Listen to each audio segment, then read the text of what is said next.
नमस्कार दोस्तों, YouTube channel exam learner में आपका स्वागत है। दोस्तों आज के इस वीडियो में हम लोग यूपी पीसीएस एग्जाम 2022 सामान्य अध्ययन पेपर के लिए उत्तर प्रदेश स्पेशल के संभावित प्रश्नों को देखेंगे।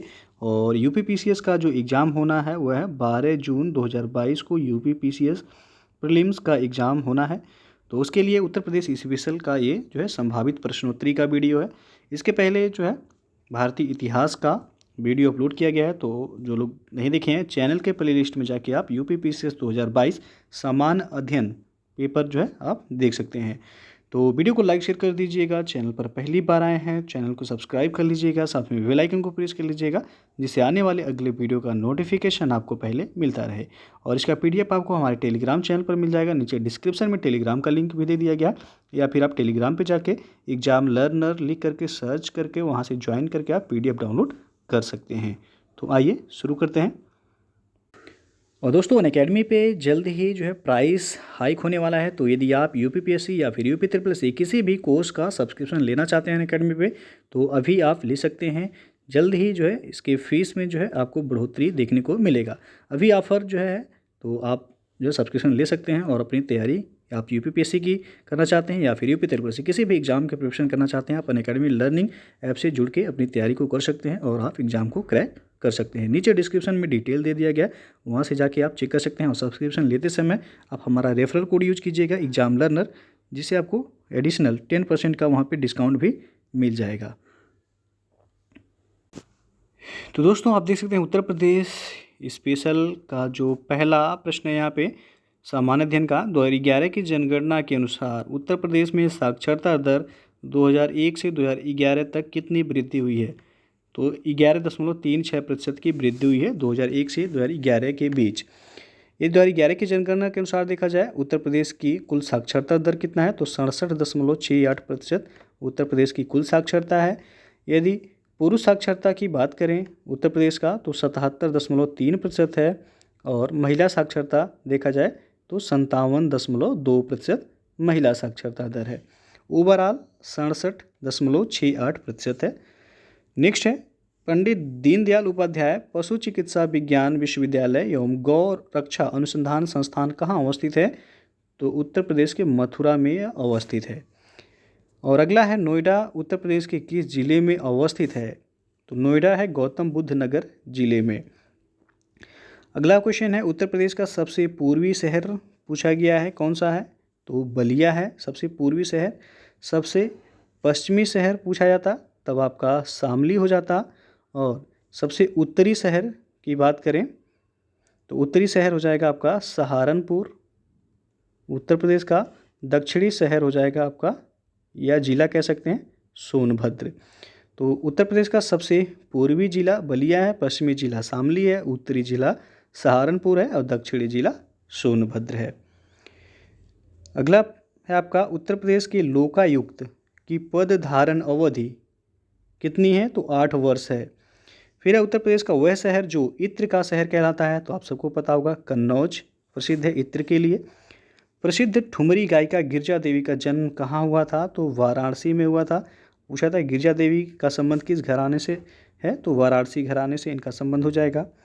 फिर है काष्ठ नक्काशी घरेलू उद्योग के लिए प्रसिद्ध है, कौन सा जिला, सहारनपुर जिला प्रसिद्ध है। उत्तर प्रदेश में उत्तर केंद्रीय क्षेत्रीय सांस्कृतिक केंद्र स्थापित है, तो प्रयागराज में यह स्थापित है। समसपुर पश्चिम बिहार अवस्थित है, रायबरेली में है यह। नवाबगंज पश्चिम बिहार पूछा जाता है तो यह उन्नाव में है। बखिरा पश्चिम बिहार ये कहाँ अवस्थित है, तो संत कबीर नगर में है। और बखिरा पश्चिम बिहार को अभी हाल ही में आर्द्रभूमि साइट में से शामिल भी किया गया है उत्तर प्रदेश का। तो यहाँ पे बखिरा पूछा था किस जिले में है, संत कबीर नगर में है ये। फिर है सांडी पश्चिम बिहार अवस्थित है, तो हरदोई में है यह। और उत्तर प्रदेश में 2011 की जनगणना के अनुसार साक्षरता दर, तो अभी आपको शुरू में ही बताया गया उत्तर प्रदेश का साक्षरता दर है 67.68%। महिला साक्षरता कितना है, 57.2। पुरुष साक्षरता कितना है, 77.3%। फिर भारत में क्षेत्रफल के अनुसार उत्तर प्रदेश का स्थान कौन सा है, तो चौथा स्थान है उत्तर प्रदेश का। यदि भारत में देखा जाए क्षेत्रफल के अनुसार तो चौथा स्थान है उत्तर प्रदेश का। भारतेंदु नाट्य अकादमी की स्थापना हुई थी 1975 में। फिर आपका सितार और सुरबहार संगीत के इमदाद खानी घराना के लिए जाना जाता है, तो वो है इटावा घराना। उत्तर प्रदेश का वह जिला जहाँ मार मृदा पाई जाती है, तो वो है झांसी। उत्तर प्रदेश का वह स्थान जहाँ मुड़िया पूर्णिमा मेला का आयोजन किया जाता है, तो गोवर्धन मथुरा में आयोजन किया जाता है। वह उत्पाद जिसके लिए अलीगढ़ प्रसिद्ध है, तो अलीगढ़ ताला के लिए जाना जाता है। वह उद्योग जिसके लिए फिरोजाबाद प्रसिद्ध है, तो फिरोजाबाद कांच का सामान के लिए प्रसिद्ध है। नेक्स्ट है, वह उत्पाद जिसके लिए मुरादाबाद जिला प्रसिद्ध है, तो पीतल के बर्तन के लिए प्रसिद्ध है मुरादाबाद। और जिसके लिए टांडा प्रसिद्ध है, तो टांडा प्रसिद्ध है विद्युत करघा के उत्पाद के लिए। फिर मिर्जा गालिब का जन्म कहाँ हुआ था? आगरा में हुआ था। राजकीय ललित कला अकादमी उत्तर प्रदेश में अवस्थित है, तो यह लखनऊ में अवस्थित है। उत्तर प्रदेश की प्रथम महिला मुख्यमंत्री कौन थी? तो वह थी सुचेता कृपलानी। और खुर्जा ये किसके लिए जाना जाता है? खुर्जा बुलंदशहर में है, ये मृत्तिका शिल्प के लिए जाना जाता है। वह उत्पाद जिसके लिए मेरठ जाना जाता है, तो मेरठ जाना जाता है खेल कूद के सामान के लिए। वह उत्पाद जिसके लिए जलेसर जाना जाता है, तो जलेसर ढलवा घंटियों के लिए जाना जाता है। और लखीमपुर खीरी जाना जाता है जनजातीय शिल्प के लिए। और उत्तर प्रदेश में सरसों का सर्वाधिक फसल क्षेत्र है, तो आगरा में है यह। और उत्तर प्रदेश में आलू का सर्वाधिक फसल क्षेत्र, ये भी आपका आगरा में ही है। और उत्तर प्रदेश में तिल का सर्वाधिक फसल क्षेत्र, तो ये आपका हमीरपुर में है। लेदर टेक्नोलॉजी पार्क अवस्थित है, तो यह उन्नाव में अवस्थित है। और उत्तर प्रदेश में राज्य उच्च शिक्षा परिषद स्थापित की गई थी, तो 1995 में जो है राज्य उच्च शिक्षा परिषद की स्थापना हुई थी। IIVR अवस्थित है, तो यानी कि पूछा गया आपसे सब्जी अनुसंधान केंद्र, तो ये आपका वाराणसी में है। फिर है IIPR अवस्थित है, तो ये आपका यानी कि दलहन अनुसंधान संस्थान, तो कानपुर में है यह। IIVR अवस्थित है, तो ये आपका इज्जत नगर बरेली में अवस्थित है। फिर है IGFRI अवस्थित है, तो ये आपका झांसी में है। फिर है उत्तर प्रदेश का वे जिले जहाँ पर गोटे का कार्य होता है, तो लखनऊ और वाराणसी है, जहाँ पर जो गोटे का काम होता है यानी कि चिकन करी का काम होता है। फिर है बेत एवं छड़ियों के लिए प्रसिद्ध है, तो वाराणसी प्रसिद्ध है। देवी पाटन मेला आयोजन होता है बलरामपुर में। कांपिल्य मेला का आयोजन कहाँ होता है? तो ये आपका फर्रुखाबाद में होता है। बटेश्वर मेला जो कि पशु मेला है, ये आपका आगरा में आयोजित किया जाता है। ददरी मेला का आयोजन होता है बलिया में। उत्तर प्रदेश में बुक्सा जनजाति निवास करती है, तो ये बिजनौर जिले में निवास करती है बुक्सा जनजाति। उत्तर प्रदेश में मुख्य कृषि जलवायु क्षेत्र, ध्यान दीजिएगा यहाँ पे मुख्य कृषि जलवायु क्षेत्र पूछा गया है उत्तर प्रदेश का, तो 3 मुख्य जो कृषि जलवायु क्षेत्र हैं उत्तर प्रदेश में। उत्तर प्रदेश में किसान समृद्धि आयोग का गठन हुआ था, 2017 में गठन हुआ था। और उत्तर प्रदेश का वह जिला जिसमें साक्षरता दर सबसे कम है, तो यह श्रावस्ती। और उत्तर प्रदेश का वह जिला जिसमें साक्षरता दर सर्वाधिक है, तो सर्वाधिक साक्षरता दर है गौतम बुद्ध नगर जिले का, और सबसे कम आपका श्रावस्ती का है। फिर आपका माचिस निर्माण के लिए प्रसिद्ध है, तो बरेली प्रसिद्ध है। उत्तर प्रदेश के प्रमुख लोक नृत्य कौन से हैं? तो चरकुला है, कर्मा है और पांडव हैं। व्यापार सुविधा केंद्र एवं क्राफ्ट म्यूजियम की स्थापना उत्तर प्रदेश के जनपद में हुई थी, तो वाराणसी में। और इफ़को यूरिया कारखाना उत्तर प्रदेश में अवस्थित है, तो आंवला में अवस्थित है यह। फिर Mohammedan Anglo oriental college Aligarh की स्थापना हुई थी, 1875 में इसकी स्थापना हुई थी। और ठुमरी सुगम एवं आकर्षक होती है, इसकी उत्पत्ति हुई, तो उत्तर प्रदेश में इसकी उत्पत्ति हुई थी। नवाब शुजाउद्दौला की बेगम का प्रसिद्ध मकबरा बहू बेगम का मकबरा कहाँ अवस्थित है? तो अयोध्या फैजाबाद में है यह। और तीव्र औद्योगिकरण हेतु निवेश करने तथा रोजगार के अवसरों के सृजन के लिए उत्तर प्रदेश सरकार द्वारा राज्य का पहला आंकड़ा केंद्र स्थापित किया जाएगा, तो ग्रेटर नोएडा में स्थापित किया जाएगा। फिर है गुलाबी गैंग आंदोलन के संस्थापक हैं, तो संपत पाल इसके संस्थापक हैं गुलाबी गैंग आंदोलन के। भारत में ब्रिटिश शासनकाल में उत्तर प्रदेश का वह स्थान जो रंग थिएटर के रूप में जाना जाता था, तो वो है जीपीओ लखनऊ। अवध सल्तनत के हिंदू नायब वजीर के संदर्भ में नवाब आशफुद्दौला के अर्थ मंत्री कौन थे, तो वह थे राजा टिकैत राय। अवध के नवाबों के राज्य में सामान्यतया उच्च स्थान प्राप्त था, तो यह प्राप्त था हिंदू जातियों के लोगों को। फिर आपका राजीव गांधी राष्ट्रीय विमानन विश्वविद्यालय उत्तर प्रदेश में अवस्थित है, तो फुर्सतगंज अमेठी जिला में अवस्थित है। उत्तर प्रदेश का वह स्थान जहां जल विहार का मेला आयोजित होता है, तो बुंदेलखंड में आयोजित होता है। फिर आपका उत्तर प्रदेश का वह स्थान जहां शुक्रताल का मेला का आयोजन होता है, तो मुजफ्फरनगर में। फिर आपका वर्तमान उत्तर प्रदेश का प्रायः संपूर्ण क्षेत्र बंगाल प्रेसिडेंसी से अलग कर आगरा प्रेसिडेंसी के अधीन कर दिया गया, तो 1833 ईस्वी में किया गया था यह। प्रयागराज उत्तर प्रदेश के किले पर अंग्रेजों का अधिकार स्थापित हुआ था कब, तो 1797 ईस्वी में अंग्रेजों का अधिकार स्थापित हुआ था प्रयागराज यानी कि इलाहाबाद के किले पर। फिर है उत्तर प्रदेश का वह ऐतिहासिक मेला जहां हिंदू और मुसलमान दोनों आते हैं, तो यह है नौचंदी का मेला, जो कि मेरठ में यह आयोजित होता है, नौचंदी मेला। फिर है पूर्व मध्यकालीन उत्तर प्रदेश के शहर कोल या कोइल की वर्तमान अवस्थिति है, तो ये अलीगढ़ में स्थित है।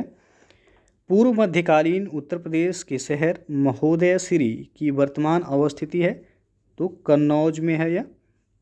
वर्तमान उत्तर प्रदेश में भारत के प्राचीनतम 16 महाजनपद में से कुल महाजनपद स्थित थे, तो 16 महाजनपदों में 8 महाजनपद ये उत्तर प्रदेश में ही थे।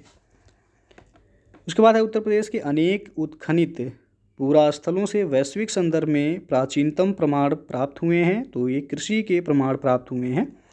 कानपुर उत्तर प्रदेश में स्थित भीतरगांव मंदिर जिसका निर्माण हुआ था, तो 5वीं सदी ईस्वी से 6ठी सदी ईस्वी के मध्य भीतरगांव मंदिर का निर्माण हुआ था। पूछा जाता है भीतरगांव मंदिर कहाँ है, तो आपका कानपुर में है यह। फिर चैती लोकगीत है, तो ये आपका मौसमी गीत है। कजरी लोकगीत है, तो विवाह एवं मौसमी गीत है कजरी। कजरी का क्षेत्र पूछा था, ये किस क्षेत्र से संबंधित है, तो आपका मिर्ज़ापुर से संबंधित है। फिर है रसिया लोकगीत है, तो रसिया लोकगीत जो है ब्रज का लोकगीत है यह। सोहर लोकगीत है, तो यह संस्कार गीत है सोहर। भारत में गन्ना और दूध के उत्पादन का सबसे बड़ा प्रदेश, तो गन्ना और दूध के उत्पादन में देखा जाए तो उत्तर प्रदेश का स्थान जो है पहला है। फिर है उत्तर प्रदेश का वह स्थान जिसे ब्लैक पॉटरी के लिए जीआई टैग यानी कि जियोग्राफिकल इंडिकेशन टैग प्रदान किया गया है, तो वह निजामाबाद है। ब्लैक पॉटरी के लिए जो है निजामाबाद को जीआई टैग दिया गया है। तो दोस्तों ये था आपका उत्तर प्रदेश के कुछ संभावित प्रश्न जो कि आपके आने वाले एग्ज़ाम यूपीपीसीएस 2022 जिसका एग्ज़ाम होना है 12 जून 2022 को, तो उसके लिए काफ़ी महत्वपूर्ण है। वीडियो अच्छा लगा हो लाइक शेयर कर दीजिएगा। चैनल को सब्सक्राइब नहीं किए हैं तो चैनल को सब्सक्राइब कर लीजिएगा, साथ में बेल आइकन को प्रेस कर लीजिएगा जिससे आने वाले अगले वीडियो का नोटिफिकेशन आपको पहले मिलता रहे। पीडीएफ इसका हमारे टेलीग्राम चैनल पर मिल जाएगा, नीचे डिस्क्रिप्शन में टेलीग्राम का लिंक दे दिया गया, आप वहाँ से ज्वाइन करके पीडीएफ डाउनलोड कर सकते हैं। तो वीडियो को पूरा देखने के लिए बहुत बहुत धन्यवाद। दोस्तों अनअकैडमी पे यदि आप यूपीपीएससी या फिर यूपी एग्जाम की प्रिपरेशन करना चाहते हैं तो आप अनअकैडमी लर्निंग ऐप से जुड़ के अपनी तैयारी को आप कर सकते हैं और आप एग्जाम को क्रैक कर सकते हैं। इसके लिए सबसे पहले आपको अनअकैडमी का लर्निंग ऐप इंस्टॉल करना होगा प्ले स्टोर से जाके, और आप जो अपने मोबाइल नंबर के थ्रू लॉगिन करके आप अपना गोल सेलेक्ट करेंगे, यानी कि आपको किस एग्जाम की प्रिपरेशन करना है। गोल सेलेक्ट करने के बाद आपको उसी से रिलेटेड वीडियो देखने को मिलेंगे और आप सब्सक्रिप्शन लेकर जो है आप अपनी तैयारी को कर सकते हैं। अनअकैडमी ज्वाइन करने के एडवांटेज देख सकते हैं, आपका कॉम्बो ऑफर अभी चल रहा है अनअकैडमी पे, और अभी UPPSC prelims GS paper first के लिए स्कॉलरशिप टेस्ट सीरीज भी चलाया जा रहा है, तो उसे भी आप ज्वाइन कर सकते हैं। और यूपीपीएससी कॉम्बैट जो कि आपका 27 मार्च को, जिसमें आपको 70 क्वेश्चन हल करने होंगे 60 मिनट में, इसमें फर्स्ट से लेकर के जो है 50 रैंक तक के लिए जो भी कैंडिडेट होंगे उनको जो है स्पेशल जो है प्राइस यानी कि आपका उपहार भी इसमें दिया जाएगा। नीचे डिस्क्रिप्शन में इसका आपको डिटेल दे दिया गया, वहाँ से जाके आप चेक कर सकते हैं।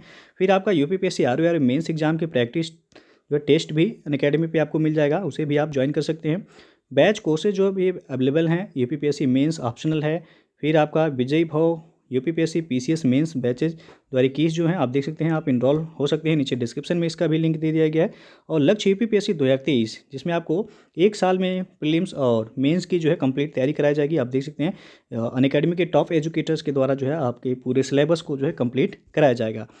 उसके बाद है यूपी ट्रिपल एस सी लेखपाल एग्ज़ाम और वीडियो एग्ज़ाम के लिए भी आप ज्वाइन करना चाहते हैं तो जुड़ सकते हैं अनअकैडमी लर्निंग ऐप से।